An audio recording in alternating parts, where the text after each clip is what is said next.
Systems approach and media. This might sound a bit technical, but it is really about using a scientific, organized approach to teaching and learning. So think of systems approach as teaching with a plan rather than hoping students will understand. So the focus here is on system thinking in education. That means looking at all the parts of teaching and learning as connected. So the teachers, the students, the content, the media, and even the classroom environment. If one part is not working, then the whole system can suffer, like a bicycle with a wobbly wheel. These are some core ideas that we will cover in this lesson. First of all, we will explain what the systems approach mean.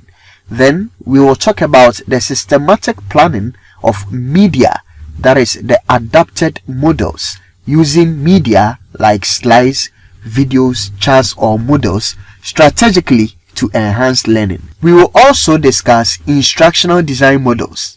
Models like the Gerlach and Ely model, Assure model, and then integrated model. We will also talk about the ABCD of objectives. So this is just a simple way to write clear learning objectives so that everyone knows what students are expected to achieve, do, and demonstrate. Let us get straight into the lesson. First, let us answer this question. What is a system? A system is basically a group of interconnected elements that work together to achieve a purpose. Everything in the system affects everything else. So if one part doesn't work properly, the whole system can be affected. These are some examples. An example of a system is the human body. All your organs are connected and they work together. If your heart or lungs aren't working properly, it affects the whole body. Another kind of system is the car. The engine, the wheels, gearbox, and the brakes all have to work together. If one part fails, the car won't move smoothly or at all. In a school context, think of Amstead. The university system connects Mampong campus, the different departments, and individual classrooms. So each part need to function well for learning to happen. So a system is really about connections and teamwork. And in education, understanding the system helps us plan teaching more effectively. Now that we know what a system is, let's talk about the systems approach in teaching and learning. According to Gerlach and Ely, 1980, it is about identifying and solving complex problems by looking at all the parts of a system and how they interact. In other words, instead of fixing one small issue, you look at the bigger picture to make sure everything works together smoothly. Now let us move on to another definition of systems approach.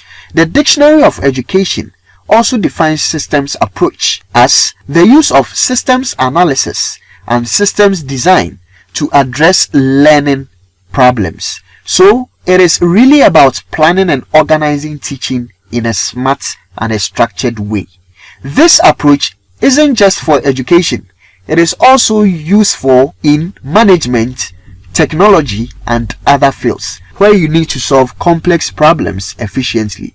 In the classroom, using systems approach means you are thinking about the students, you are thinking about learning objectives, you are thinking about teaching methods, you are thinking about media and also assessment as parts of one connected system so that your lesson will run smoothly from start to finish. That is the systems approach in teaching and learning. When we talk about systems approach, there are two main ways to think about it. Let's break them down in a simple way. The first one is system as a way of thinking. So this is about looking at the whole picture.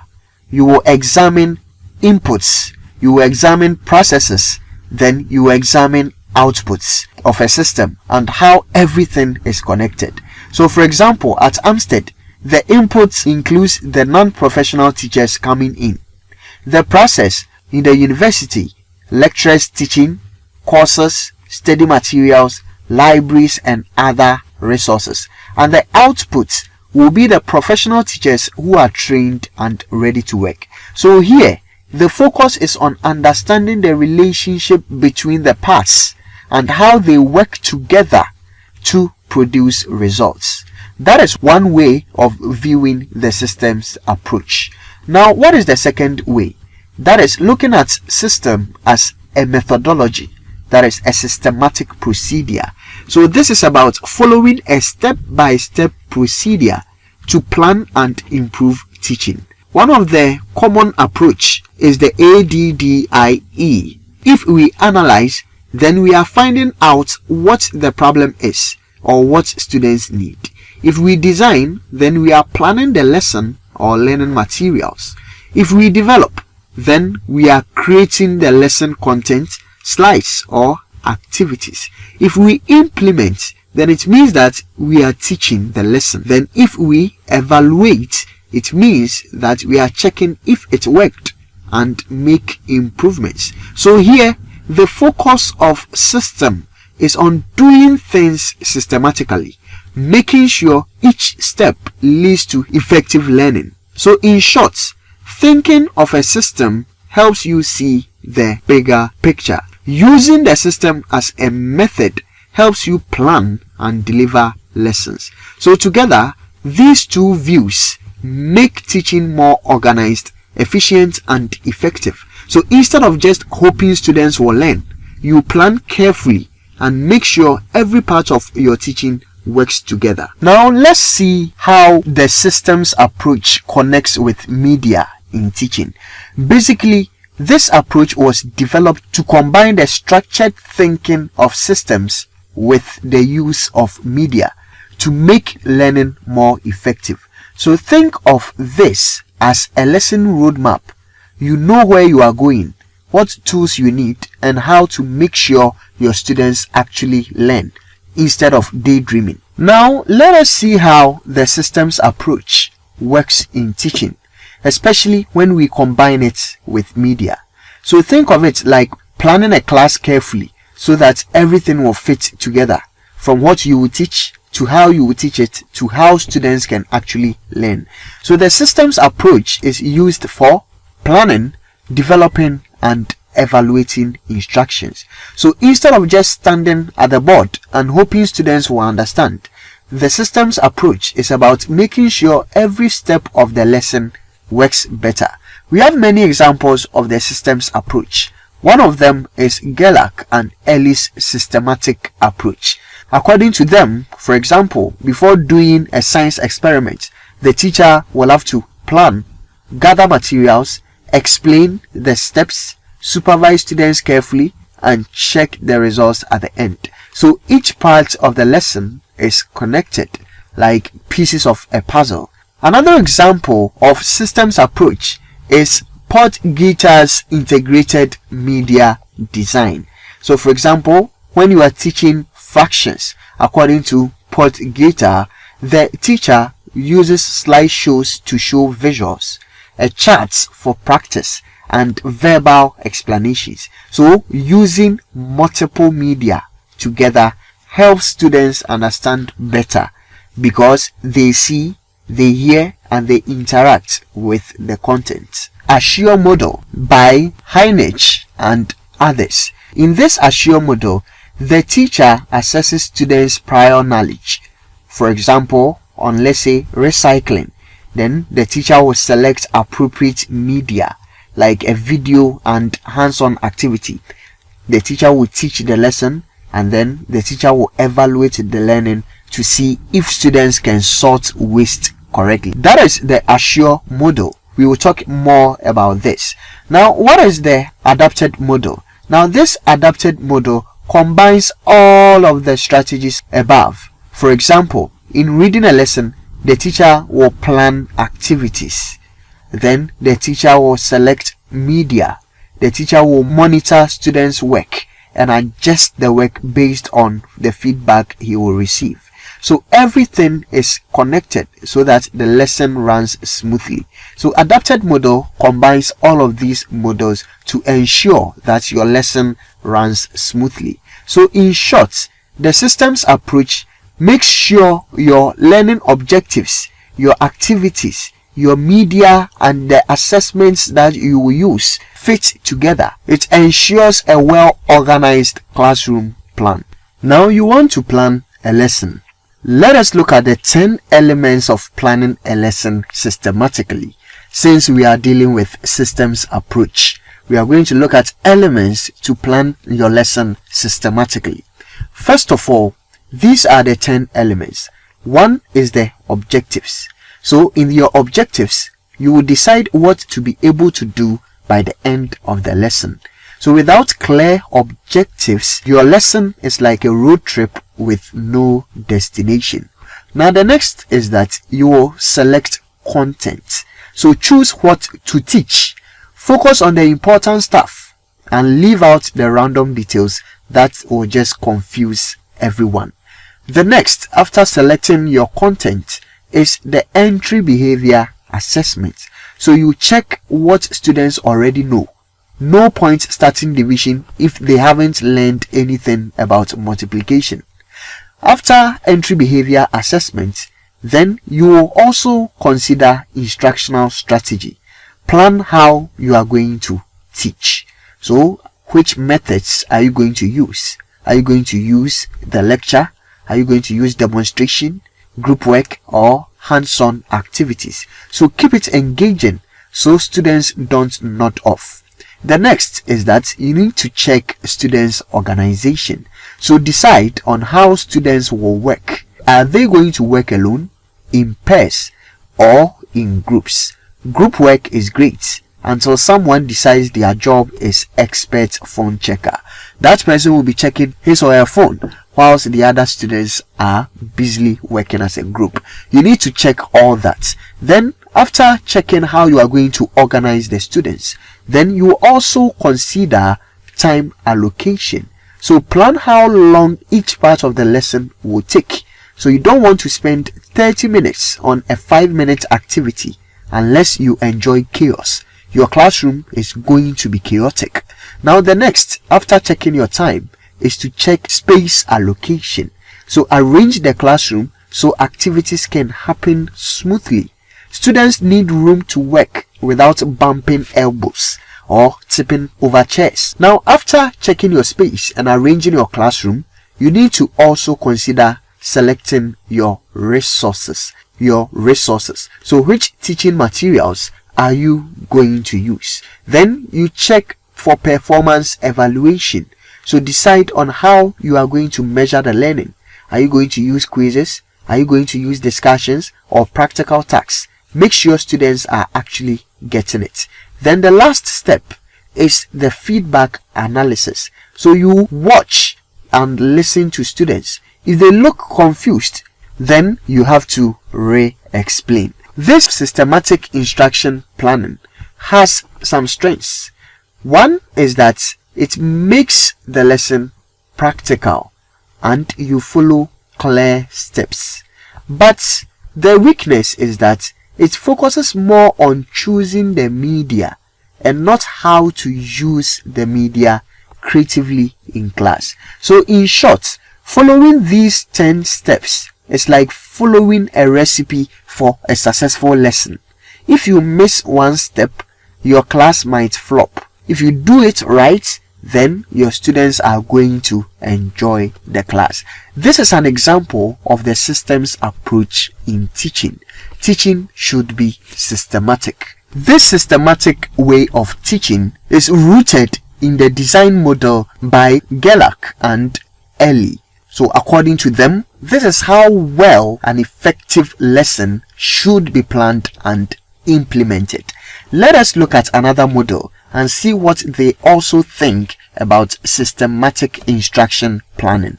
Now that we are done with Gerlach and Ely's model, systematic way of teaching, let us talk about the Assure model.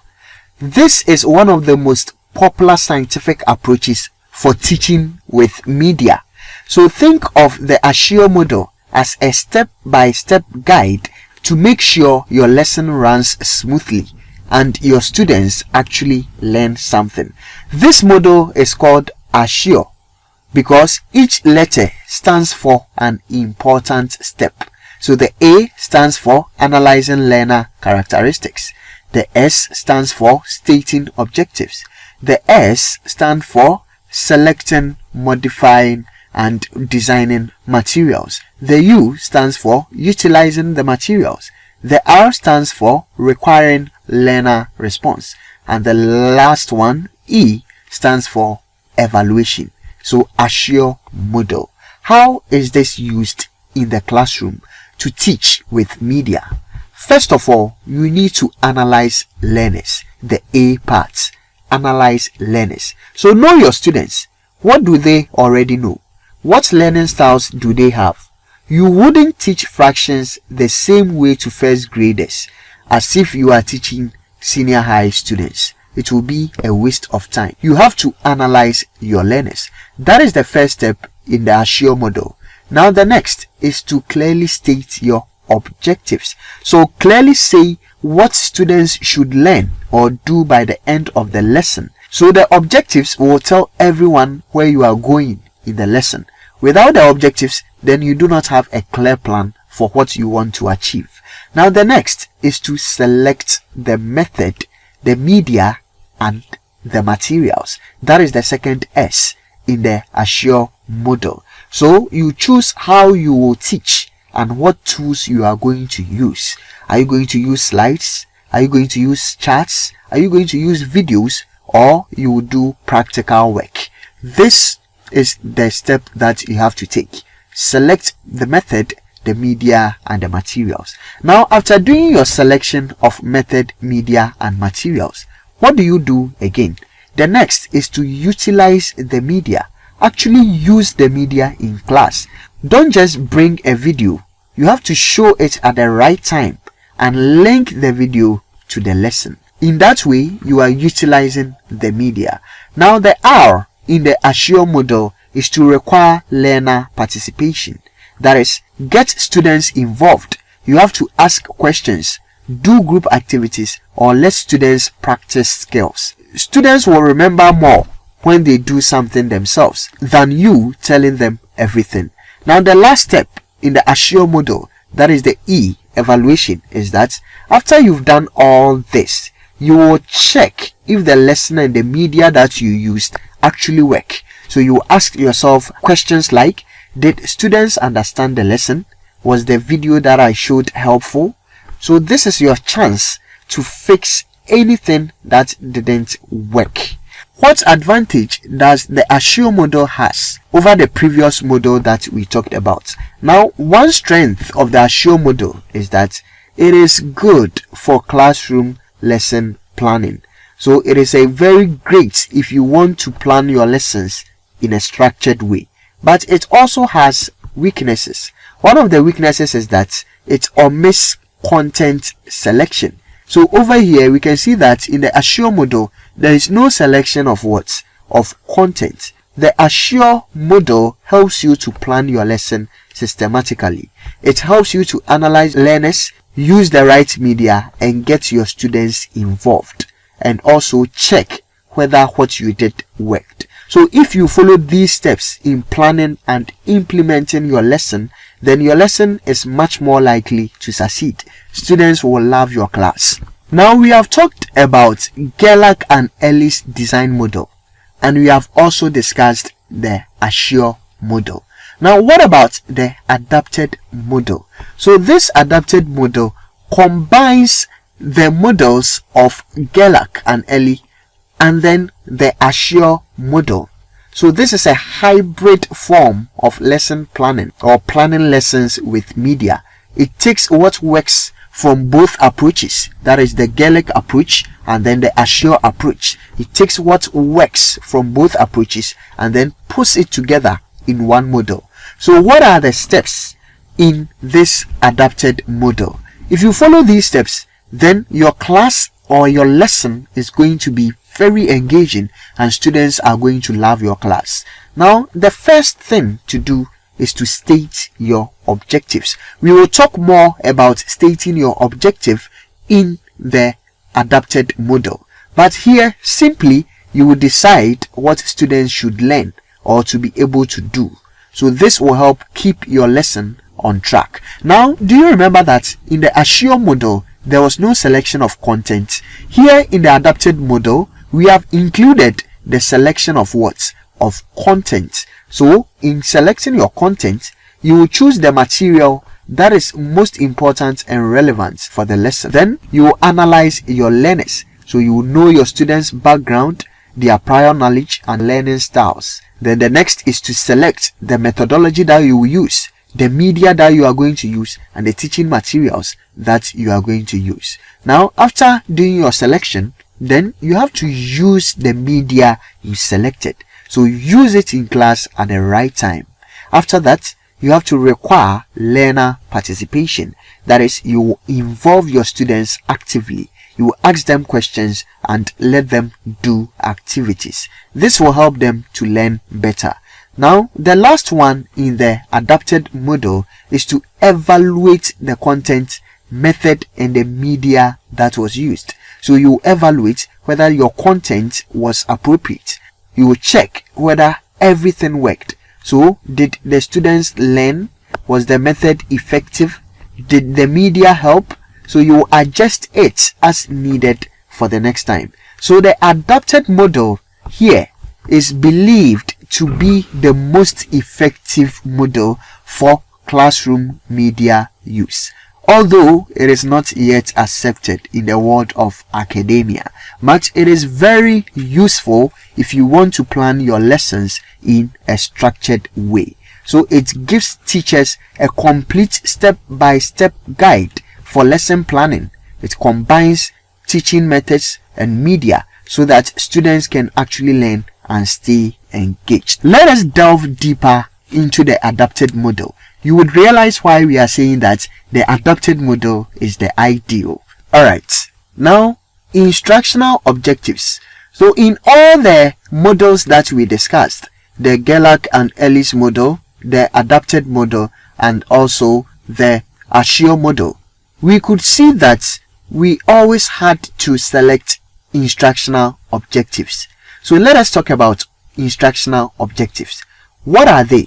Now, instructional objectives are derived from educational goals. That is the specific things you want your students to achieve during the lesson. But why are instructional objectives that important? Why should I even know the things that my students should be able to achieve by the end of the lesson? One of the reasons is that deciding on the instructional objectives will help guide your use of method and then media selection. So objectives will help you choose the best way to teach. So for example, if your objective is for students to identify parts of a plant, showing them the real plant will just overcome or beat just reading from a chalkboard. So no one wants to daydream whilst you are teaching. So if you know your objectives, it will help you to select the best method and the media that you have to use to grab your learners' attention. Now, the next reason of knowing your objectives is that it will define expected learning outcomes. That is, objectives will tell you what students should know or do by the end of the lesson. There will be no more confusions. Now, if you know your objectives, then it will also help you to design. Objectives will show you what to assess. So if your goal is for students to solve a math problem, you don't ask them to draw a picture of a tree unless maybe it is part of the lesson. So your objectives will guide you to know the right assessment that you have to use. Now, another reason is that if you know your objectives, it will help you to clarify students' expectations. That is, students know exactly what is expected, so they stop guessing and they start focusing. So when the students know the objectives, they understand what they are supposed to achieve. So there will be less confusion and they will be more focused on the lesson. So in short, instructional objectives are like the map for your lesson. So they will show both you and your students where you are going and make sure everyone knows what success looks like. So without your objectives, it will be easy for the students to go off track. They will disturb your class, or it will make students get lost along the way. So knowing your objectives is very important. Now we've seen that objectives, or knowing our objectives, is very important. So how do you write clear objectives? How do you write good lesson objectives? There is a simple way to write it, and that is the ABCD of objectives. What is the ABCD of objectives? This is a simple way to write clear learning objectives so that students and teachers both know what is expected. What does the A stand for? Your objectives must focus on the learner. The A stands for audience. So your objectives must focus on the learner and not the teacher. So it is all about what the student should do, not what you, the teacher, would do at the board. Now, the B stands for behavior. Now, the behavior here is stating your objectives. You would have to use observable verbs like explain, define, describe, demonstrate. So basically, the verbs you can actually see in action. Don't just say by the end of the lesson, the students will understand. What do you mean by understand? You can't check understanding that easily, but you can check and assess this behavior. So the behavior, that is the B of stating clear objectives, is using observable verbs. Verbs you can assess, like explain, define, describe, and demonstrate. Now, what is the C of writing clear objectives? That is, you should consider the condition. So under what circumstances should the student perform the behavior? Will they be given materials? Will they use the notes? Or they will do it from memory? It must appear when you are stating your objective. Now the last, that's the D, stands for degree. The degree here is what is the standard? How well should the student do it? So are you going to check accuracy? Are you going to check quantity? Or are you going to check quality? You have to set the bar clearly so that everyone knows what success looks like. Let us make the ABCD of objectives clear using these examples. Now, if you are stating your instructional objective or your learning objective, here is an example. Without notes, students should define educational technology correctly. Now, let us see whether our instructional objective contains all the ABCD of good objectives. So what is the audience? The audience here is the students. Now, this tells us who will perform the task. Now, what is the behavior? The behavior is define. So we have used an observable verb. Now, what is the condition? The condition is that they will do it without notes. So this specifies the situation under which the task should be performed. So students must record the definition on their own. Now, what is the degree over here? The degree is correctly. This sets the standard of performance. The definition that they will give must be accurate. This is how we write objectives of the lesson. It must include all the ABCD of learning objectives. Now, another example is this. Given a map of Ghana, students should locate 4 gold mining towns. So over here, we see that the audience is the students. The behavior is to locate. Locate. What are they locating? This is an observable action that the students need to perform. Now, what is the condition given in this objective? That is, given a map of Ghana. So the students have a tool or a context that will help them to perform the task. And what is the degree? 4 gold mining towns. 4. So the expected standard or quantity of correct answers that you need is also included over here. These 2 learning objectives follow the ABCD of objectives, and if you write your learning objectives this way, it will give you a clear roadmap for your lesson. Now let us classify learning objectives. When we classify objectives, we are basically grouping what students should learn into types. So think of classifying objectives like sorting out your clothes. You put your socks in one pile, then you put your shirts in another pile. So here is how it works. First of all, we can classify learning objectives by learning outcomes. That is what students will achieve. Different researchers describe this in slightly different ways. One is Gagne in 1985. By learning outcomes, students can learn intellectual skills like thinking skills like solving math problems in class. Students can also learn verbal information like facts or definitions, for example, defining educational technology. According to Gagne, students can also learn attitudes. They can learn feelings or values like respecting classmates' answers.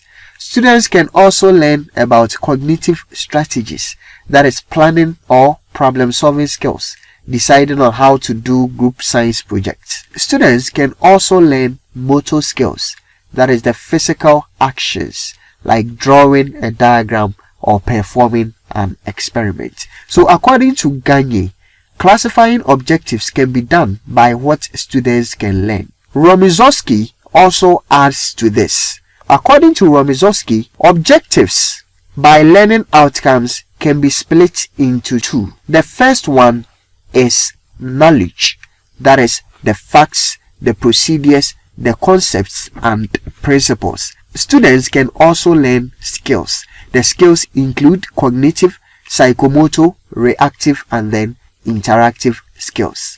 Now, if we say knowledge, then we are referring to the facts and procedures, concepts and principles. So example, if you know the steps in planting a seed, that is knowledge.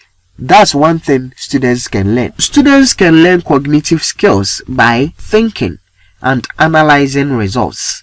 They can also learn psychomotor skills through hands-on or practical activities. They can also learn reactive skills by responding to situations, for example, when they answer questions quickly in class. Students can also learn about interactive skills, that is working with others, for example, doing group work.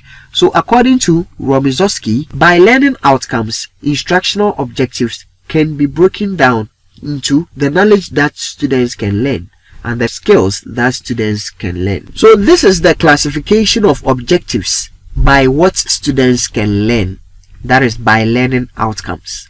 Let us classify objectives by learning domains. Now here, for the learning domains, learning isn't just about acquiring knowledge. It also involves attitudes and skills. So what are the learning domains? We can have it on Bloom's taxonomy, 1956. These are the 3 learning domains. The first one is the cognitive or the knowledge domain. So thinking, understanding, like remembering or analyzing, belongs to cognitive domain. These are one of the things students can learn.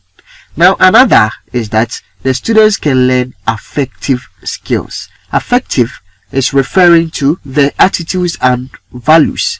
So feelings and values like respecting classmates or valuing cleanliness in the school. Students can also learn that. Students can also learn psychomotor skills. Physical skills like drawing, measuring or performing class experiments. So in short, some objectives target knowledge, some objectives target attitudes, some objectives target skills. That is what the students can do with their hands or their body. So think of it like teaching in a typical Ghanaian classroom. You don't just want students to know about maize, that is the cognitive. You also want them to respect the environment while they are farming. So here they will learn affective skills, and then they will actually learn to plant maize properly. That will be the psychomotor skills. So in short, some learning objectives target knowledge, that is what students know. Some learning objectives target attitudes, that is how students feel or value things. Some learning objectives also target skills, that is what students can do with their hands or their body. Now, in the past, teachers followed Bloom's taxonomy like a staircase. The first step is to help students to remember the facts. Then they help students to understand the facts. And third, they help students to apply the facts. But modern researchers like Merrill in 2002 and Merimboa in 1997, they said that real life doesn't always wait for you to climb stairs one by one. Sometimes you need to mix simple and complex tasks together. So the key idea in the modern view is that you should teach tasks the way that they happen in real life. You should combine simple and complex tasks together, because in real life we don't do easy tasks first before difficult tasks. They are mixed. Therefore, you have to also teach tasks the way that they happen in real life. So this modern view, that is the task-centered learning, moves beyond strict hierarchy of Bloom's taxonomy. Suppose you are teaching learners how to plant maize in the old way, that is using the Bloom's taxonomy. All that you will do is that you will help them to remember the definition of germination. Then you will help them to understand the process, and then you will help them to apply by planting one seed, and later on they can create their own farm plan. But the modern way, that is task-centered, is very different. Right from the start, you don't teach students definitions. You will let them plant the maize. So whilst they are planting it, they will naturally remember the terms. They will apply the steps, and they will even analyze the problems. For example, why some seeds don't grow. So they will be handling simple and then complex tasks together, just as in real life. This is very useful because it is very engaging, more engaging for students, and it prepares learners for real world situations, not just exams. If you teach systematically as on the Bloom's taxonomy, then it is very effective for examination, but not practical for real world situations. And if learning is also task-centered, it will help weak and strong students to learn from the same activity at their own level. So in short, task-centered learning is by learning through doing whole tasks, not just climbing one small step at a time. Now, as a teacher, whenever you teach, students don't just think, they also feel, and they also want to do something. That is why psychologists divided learning into 3 domains. These are the 3 domains. The cognitive domain. This focuses on knowledge, understanding, and reasoning. We also have the affective domain. So this focuses on how learners develop interests, values, respect, and motivation. And in the psychomotor domain, it focuses on hands-on skills, physical skills, manipulative skills. For example, body movement and coordination.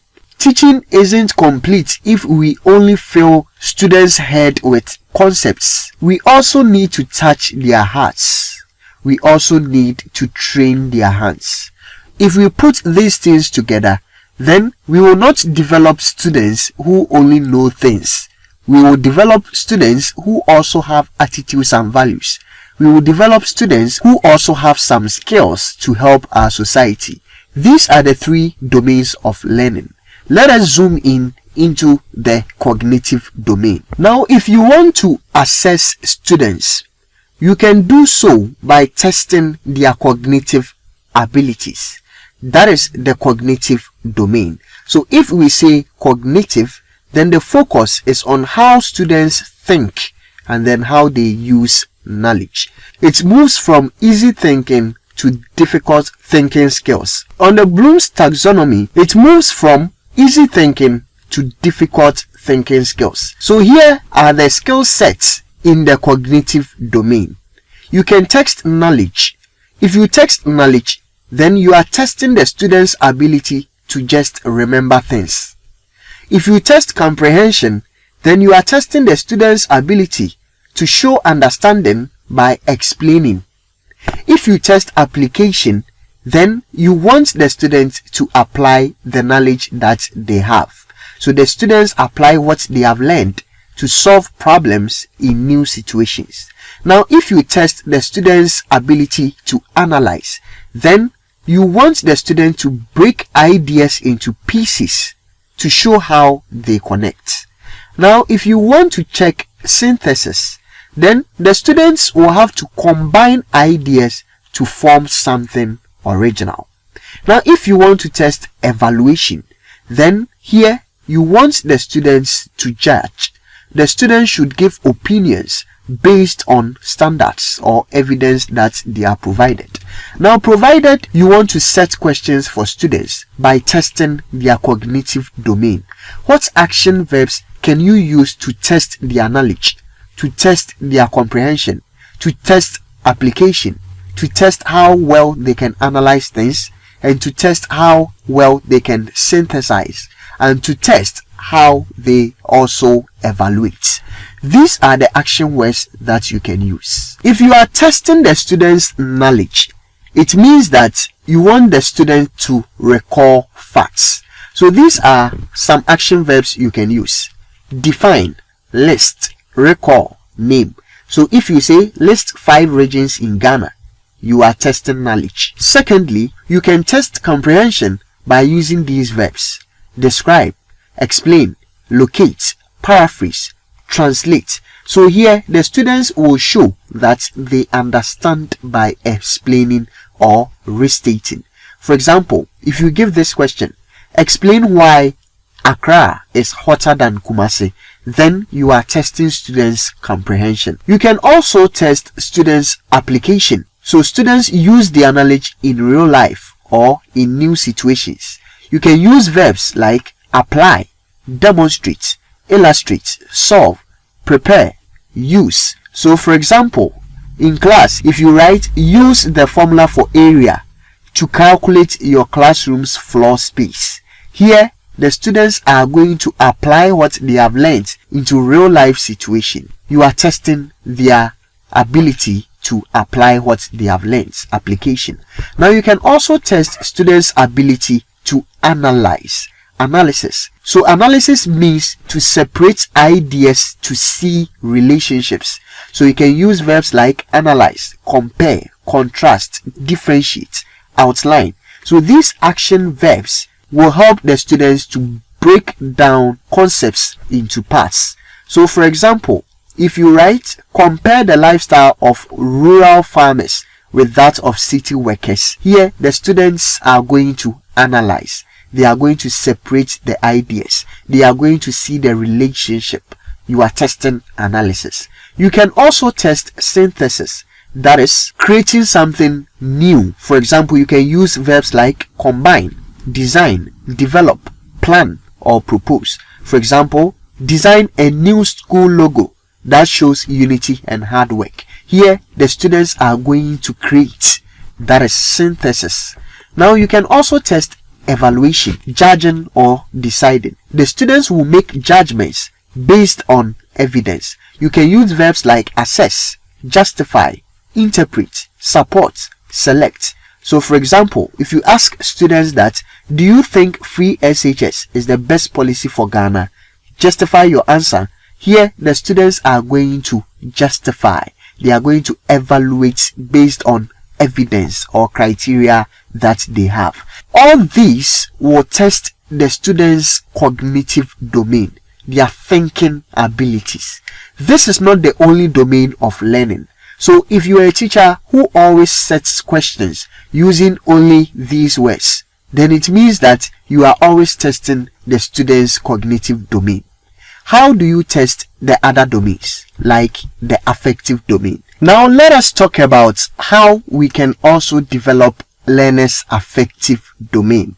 So it is not only about developing their thinking abilities, but also developing their interests, helping them in their attitudes, and helping them shape values. Here, we will also arrange it from simple to complex. The first one is receiving. So receiving here means being open, noticing something, and being willing to listen. We can develop students' receiving abilities. It belongs to the affective domain. So the action verbs that are involved in receiving are accept, acknowledge, notice, listen.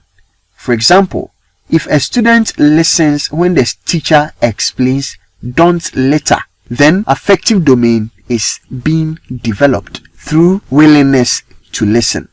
We can also develop learners' affective domain of responding. So responding here means active participation. It means active involvement or showing interest. The action verbs associated are enjoy, react, comply, participate, or volunteer. For example, if we allow students to join cleanup exercises at school, then we are developing their affective domain, their ability to respond or actively participate. Now we can also develop their valuing capabilities, that is, attaching importance or value to an idea or an activity. So some of the verbs associated with value include commit, prefer, express, show loyalty. So example, when a student prefers to study rather than play during preparation time, it means that the student attaches worth, believes what is more important than the other. So you have developed the student's valuing abilities, affective domain. You can also develop the student's organization skills. This is also part of affective domain. So in developing organization skills, the meaning is that the students should arrange values into a system, order and compare values, resolve conflicts between these variables. So here, the action words associated include classify, arrange, rank, and theorize. So here, for example, if a student ranks honesty higher than peer pressure, then it means that the learner can arrange values into a system, affective domain. We can also develop their internalizing skills, that is, integrating values into life. So values become parts of one's consistent lifestyle and personality. The action verbs involved include act upon, advocate, justify, maintain, defend. For example, if a student is known in the community as trustworthy because they always stand by honesty, then they have integrated the values into their life. That is internalizing. Just above internalizing is complex characterization. That is when the values become parts of personality. So some verbs associated include tolerate, sympathize, empathize, behave. So if the student is known in the community as trustworthy because they always stand by honesty, then it means they have reached complex characterization stage. So affective learning grows from just noticing, that is receiving.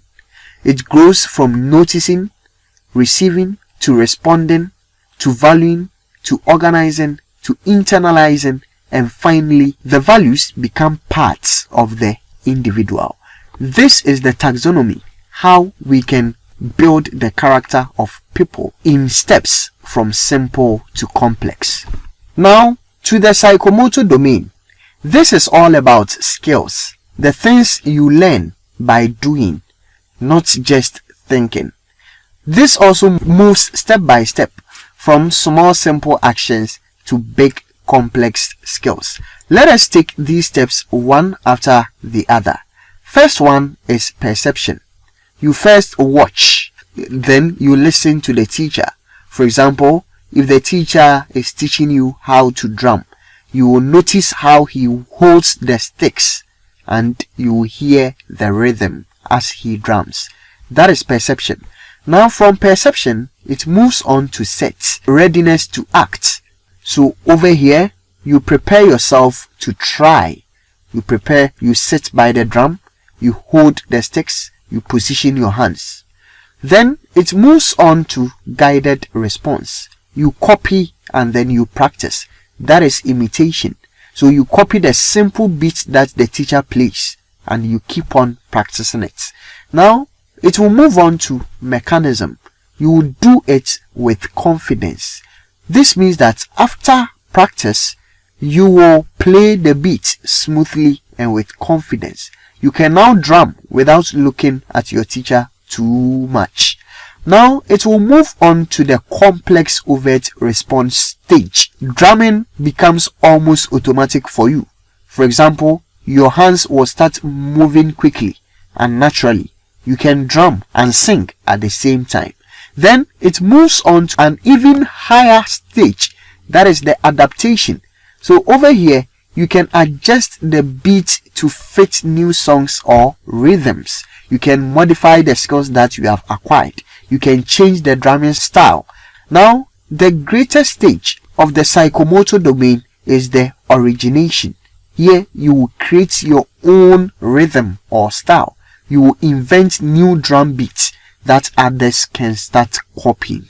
This is the psychomotor domain. So we can teach our learners from perception to mastery and even creating their own skills.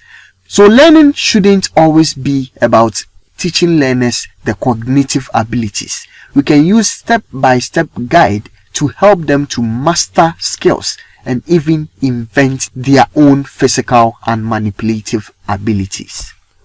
As facilitators or teachers, we always want to hit the three domains of learning. That is the cognitive, affective, and then psychomotor domains.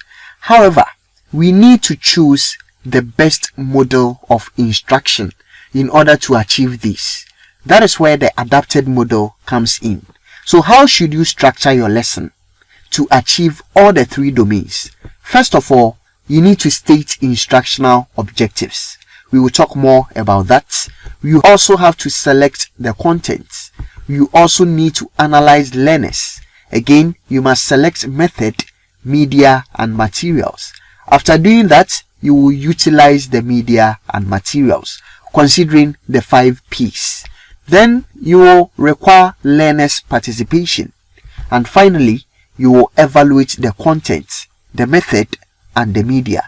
Let us see how to go about these steps in order to facilitate learning. We have already learned about stating instructional objectives. So let us move on to selecting the content. How are you going to do that? Now, selection of content is all about choosing what to teach. So what are the things that you have to consider when you are selecting your content? 1. Your content should match stated objectives. So what is the objective of the lesson? If your objective is to teach types of sentences, then you don't have to waste time teaching types of tenses. The content should match your objectives. Second, your content must be authentic. It must be valid. It must be relevant. And it must be trustworthy. So the information must be real. It must be correct. It must be useful. And it must be from a reliable source. Again, so the teachers should study widely. You will analyze different sources. Then you adapt the content to suit your learners. For example, if you are teaching grammar, then you must read different grammar books. You will simplify the rules for your class. Also, in selection of the content, it should depend on the society's values and level of education. So in some societies, teaching about sex education is very sensitive. So the content that you select must be chosen carefully. Next is that sometimes the curriculum will determine the content for you. Other times, you, the teacher, you will choose. So for example, the curriculum may demand Pythagoras theorem, but the teacher may decide to add real-life examples like measuring a ladder against a wall. So in short, the content should be correct, it should be useful, it should fit the goals, it should respect the society, and be chosen wisely by the teacher or the curriculum. Now we are done with stating your objectives and also selecting your content. In the adapted model of instruction, the third step is to analyze your learners. How do you do that? The first thing you must do is to match learner characteristics with the content chosen, media, and methods. What does this mean? It means the teacher must choose what to teach, how to teach, and what to use based on the learner's needs. For example, you wouldn't use advanced physics when you are teaching primary 3 kids. So what are the things that you should consider when you are analyzing your learners? Now, before you even enter the class, you must check their age and then their grade. That is the general characteristics. Check their age and their grade. So younger learners need simpler examples. Older learners can handle complex ideas. You must also consider the culture. Content should respect the students' traditions and their background. Check their socio-economic level. So consider if learners have access to resources like textbooks, internet, or even electricity. So don't give online assignments if most students don't have internet at their home. If you do this analysis, then you can deliver the best instruction. Now, the next thing to consider is specific entry competencies. This is what they already know. So you will check their prior skills and knowledge before you introduce new topics. So for example, before teaching fractions, you must ensure that students already know division. Now, the next thing to check is their learning styles. Some are visual learners, so they learn best with pictures, diagrams, or charts. Some are auditory learners. They learn best through listening. For example, if you do it through a lecture, if you sing, if you do discussions, they will learn better from that. Now, some are also abstract thinkers. They enjoy ideas. They enjoy learning theories. They are problem solvers. Some are also concrete thinkers. They prefer real-life examples and step-by-step guidance. So, for example, some kids will learn water cycle better from a video. Others will learn it from a song. And others will learn it by drawing it. So consider the different learning styles in order to plan your instruction effectively. Now, what about choosing the right teaching method, media, and materials? What are the things that you should consider? One is your instructional objective. Is it cognitive, affective, or psychomotor? So if it is cognitive, then you are going to use the lecture method, or let's say the discussion method. You can also use PowerPoint slides. If you are going to develop their affective domain, their attitudes and values, then you should consider using the role play method or storytelling or even debates. If you want to develop psychomotor skills, then you should use demonstration, practical work, or you can show them videos. Next to consider is your teacher capability. Now you have decided to use the lecture method. Are you capable of using the lecture method? So use method and tools that you can handle well. For example, if a teacher cannot operate projectors, then flip charts may be better. Next to consider under selection of method and media is the content type. So are you going to teach abstract concepts? Then you need to use examples, diagrams, or videos. Are you going to teach concrete things? Then you need demonstrations, models, or experiments. Are you going to teach things that are simple? You can simply explain it to your students. Are you going to teach complex things? Then they may need step-by-step methods and visuals. The next thing you must consider after the content type is your learners. Check your class size. Also, is it large or small? Check their abilities. Do you have fast or slow learners? Check the expectations, what they hope to gain. For example, in large classes, you may need microphones and projectors. If you are going to use groupings, then the small groups may use discussions. Now the next factor is time, cost, space, and the equipment. So do you have enough time to use the method? Can the school or the teacher afford the method? Is there enough classroom space? Is the equipment available and working? So considering all these will help you to select the best method and media to use. We have different media formats that you can choose from, whether you are using videos, slides, flip charts, or computers. It all depends on these factors. You have selected your method and your media, but how are you going to get your materials? Teachers have three options. One is to select available materials. So you will use ready-made ones. For example, if there is a textbook or an existing YouTube video or a science chart, these materials exist already. You can select from them to use in your classroom. Aside this, you can also modify existing materials. So you will adjust the materials that you already have to suit your lesson. For example, if you want to use a newspaper article, you can just simplify it for JHS students. Alternatively, you can also design a new material. So you will create your own material when you see that nothing suitable exists. So, for example, you can draw your own diagrams or record your own video to be used in the class. So these are some factors to consider when you want to select the best materials to use in the classroom. Now, one is that it should match the curriculum. Does it fit the syllabus? It should also be accurate. Is the information correct and up to date? Now, you should consider learner participation. So, does the material allow students to be active and not just passive? You should also check the technical quality. Is the sound, picture, or print on the material clear? You should also check the cost. Is it affordable for the teacher or the school? Then check the user guide. Does it have instructions on how to use it effectively? If you consider all this, then you are going to choose the best material. Now that you have obtained your materials, how are you going to utilize your materials in the classroom? For example, you want to use video. How are you going to do that? Let us see how to. That is where the 5 P's come in. What are the 5 P's? First of all, you need to preview the materials. Check the materials before class to be sure that they work and they are suitable. For example, if you want to show a video to the class, you have to watch the video before showing it to students in order to avoid surprises. Second, you should prepare the materials.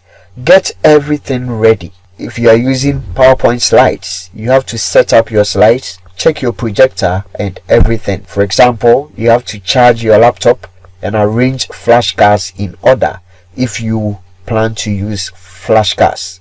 Now that you have prepared the materials, what is the next P? The next P is to prepare the environment. So make the classroom ready for learning. So you have to arrange seats. If you are going to use group work, you have to clean the board. You have to fix lighting. Doing this, then you are preparing the environment for learning. Now next is to prepare learners. Get the students ready. Make them interested. You can do this by asking questions, giving background information, or telling them what to expect in the lesson. The last P is to present the experience. So use the media or the materials that you prepared to deliver the lesson. For example, if you plan on using the video, then you have to show the video. If you are using the charts, you have to explain the charts. You have to let students interact with models if you used models for your instruction. These are the 5 P's. If you preview your materials, prepare them, prepare the environment, prepare your learners, and present the experience, then you are going to utilize media effectively. Now that you've learned how to effectively utilize your material, what about learner participation? What does it even mean? Learner participation is when students are not just passive listeners. We can see that these students are not passive learners.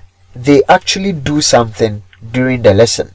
They think, they practice, they perform tasks, and they answer questions. So instead of just listening to the teacher explain verbs, the students should also identify verbs in the sentence, act them out, or even make their own sentences with verbs. Doing so is what we call learner participation. So why is this very important? Effective learning requires learners' active involvement. So students learn better when they are active and not when they are silent. This is because it helps them to remember longer. If they practice what they are learning, then it makes memory stronger. It also builds their confidence and skills. It makes learning interesting and not boring. Now, what are the ways that learners can participate?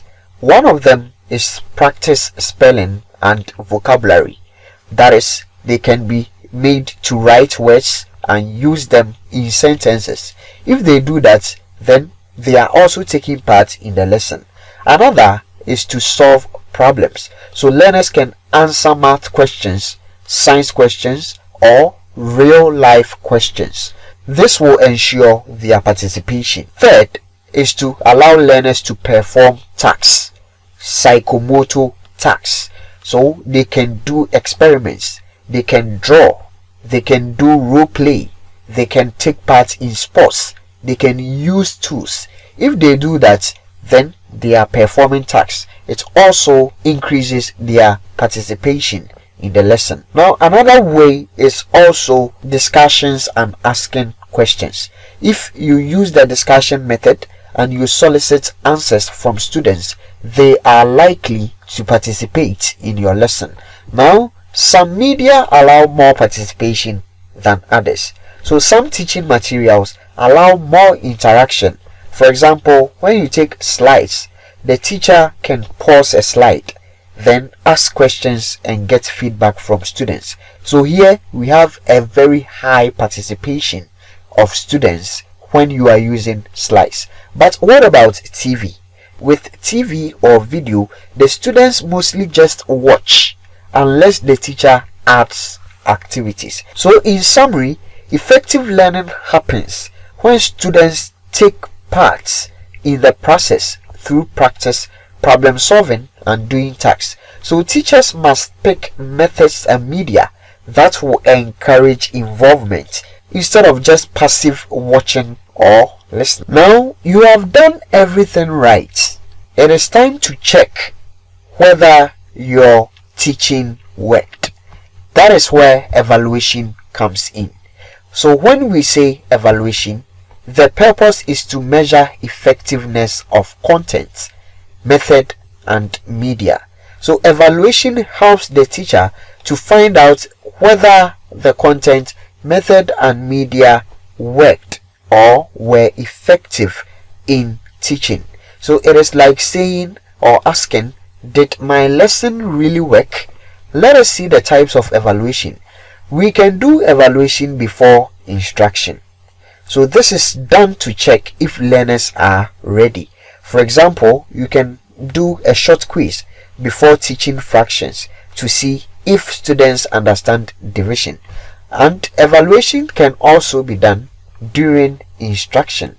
That is, you are checking their progress. This is formative. So it is done while teaching to monitor their understanding. So you can do so by asking questions during the lesson and giving short exercises. Now, the third type of evaluation is done after instruction. Here it is summative. So it is done at the end to see if objectives were achieved. Example is an end of term exam or a final project. So what are the key questions that you have to ask whenever you are evaluating? 1. Were the materials effective? Did they help students learn better? 2. Were they cost effective? Was the expense worth it? Or could a cheaper option work as well? You have to also ask, did they arouse interest? So did the students enjoy and stay engaged in the lesson? Finally, did learners participate meaningfully? So were the students active or just sitting quietly? So in short, evaluation equals checking before, during and after teaching to make sure that the methods, media and content are effective, affordable, interesting and also engaging. So this chapter discussed how effective teaching depends on careful planning. Teachers must select suitable content. They must analyze learners and choose the right methods, media and materials. So materials can be selected, they can be adapted or they can be created, but they must match the objectives and encourage participation. The 5 P's of teaching materials can guide you in the use of media. Learning participation is also key for meaningful learning, and evaluation before, during and after instruction also ensures effectiveness. So this chapter has taught us that teaching and learning must be systematic, systems approach.